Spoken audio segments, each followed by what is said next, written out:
If tuition fees had increased only by the rate of inflation since 2001, we'd be paying about half of what we pay today. In fact, tuition fees have increased faster than the cost of food, transportation, or rent. Students across this country are facing a national debt crisis. We are $15 billion in debt, and that number is increasing by just under $2 million a day. Students who can't afford to pay for their tuition fees up front end up paying more for their education. With interest, my education could cost 30% more than I already owe. Per-student funding from the BC government has been on the decline since 2000, leaving you to make up the difference in higher tuition fees.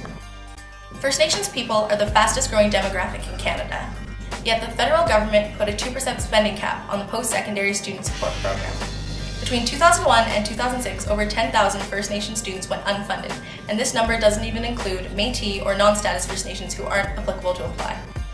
How does the Canadian government expect Aboriginal students to get an education when the funding provided is nowhere near adequate?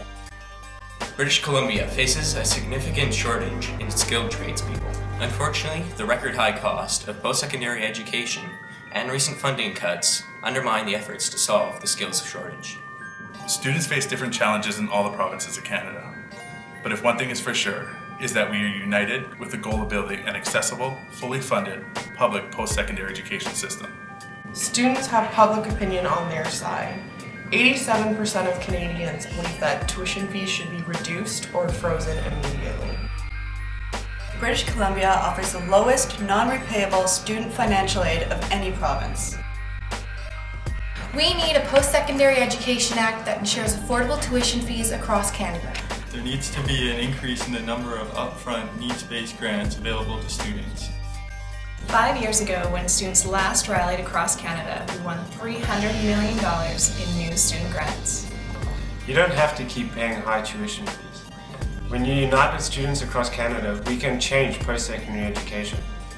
The student movement needs you on February 1st.